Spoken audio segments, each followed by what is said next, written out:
Welcome to Everyday Enlightenment. I'm Claritha, and I wanted to remind you that you are a phoenix. You can rebirth and renew yourself at any time.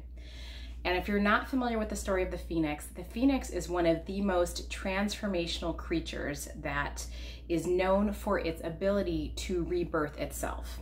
And what happens is that it surrenders the physical to the spiritual. The phoenix builds itself a nest, and when the end of its life is near, it retreats into himself, it claps its wings together and bursts into flames, only to rise again, a newer, lighter, and more powerful version of himself.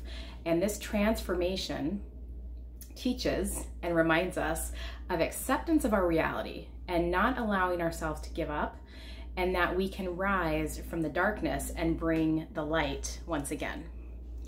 And I feel that this is the perfect reminder right now to remind ourselves of the phoenix energy as we get ready for the equinox, our transition from summer to fall, the change of season, and as you can see around you, a great transformation on the planet. So it's kind of like a fire sale, which the phoenix is all about fire, right? Everything must go. And it's so true because, yes, as you hear the fire truck outside, everything must go. And that is, everything must go that's based on a foundation of lies and sickness and manipulation. So basically, everything that you see breaking down in the world right now is breaking down. So I encourage you to not look at the world in a fearful state, but an empowered state, because as the saying goes, there is great chaos during great change. And that is what we are in right now. It's almost like every couple days, you may be thinking, what is happening now? I know I'm doing that. But what is happening is a change of the guard. It's a change of the structural framework of ways of doing things in many lucrative industries that have been in place for a very long time. And those industries are crumbling. And thank goodness, right? Because humans and the earth, we weren't doing so great, right? So this is your time. You are here witnessing this historic shift of the entire planet right now. And I think that's really amazing.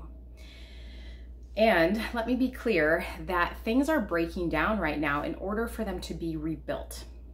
And that is such a blessing to be the ones that get to create the new, and that get to rebuild the systems of the earth that are much more harmonious, much more compassionate, and based on the love frequency versus the fear and control frequency that we are kind of seeing play out in the ethers around us.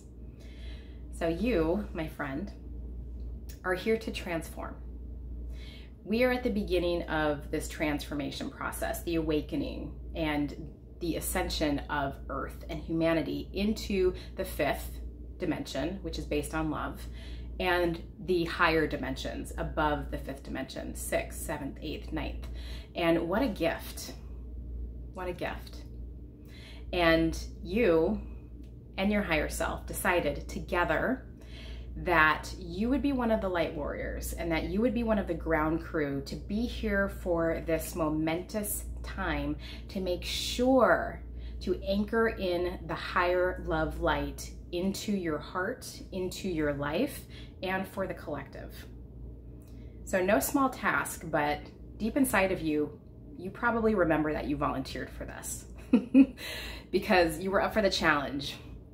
And we were all up for the challenge. And I'm so glad you did, because we need all hands on deck right now.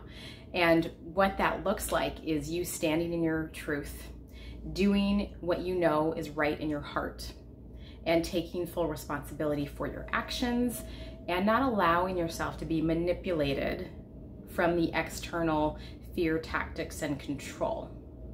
And reminding yourself that when things get hard, that you are a sovereign being. That's one of my favorite words, always has been, not just now, but that you are loved by Source Creator, you are loved by your guides, you are loved by your ancestors, and your soul family that is here, incarnated on the earth right now with you, going through very similar experiences. So know that you are not alone. And remind yourself that when it gets hard, because I know it feels very hard for many people, But these challenging times will not be here forever. This is a flash in the pan when we're going to look back at it. But we are in the less comfortable part where it's kind of like ripping the Band-Aid off, and everything and everybody feels a little bit raw, you know, so honor that too. But this is the opportunity of lifetimes, really, to be part of the rebirth of so many things. Renewing your commitment to being your unique self, renewing your commitment to doing things that you love and that put your soul on fire, renewing your curiosity and your interest that you've set aside, revisiting why you're in a job and if it's serving you. There are so many ways that you can rebirth yourself into more of your authentic being, and that aligns more fully with who you truly are. And so you get to embrace more of your light, you get to embody more of your light, and you get to be the phoenix, because this is time. So give yourself space and gentleness to do that, because when you hold more of your light, everyone around you benefits. And so imagine if we did all that together at the same time. What would the world look like? We are so powerful together. So you're doing that now. So make your decisions, your actions, and your thoughts with a feeling of integrity and grace and love, because that is what is going to help us get to this new earth in a more timely and easier way. So remember that you got this, and remember that there is a lot of love here for you. And I hope you have a wonderful week.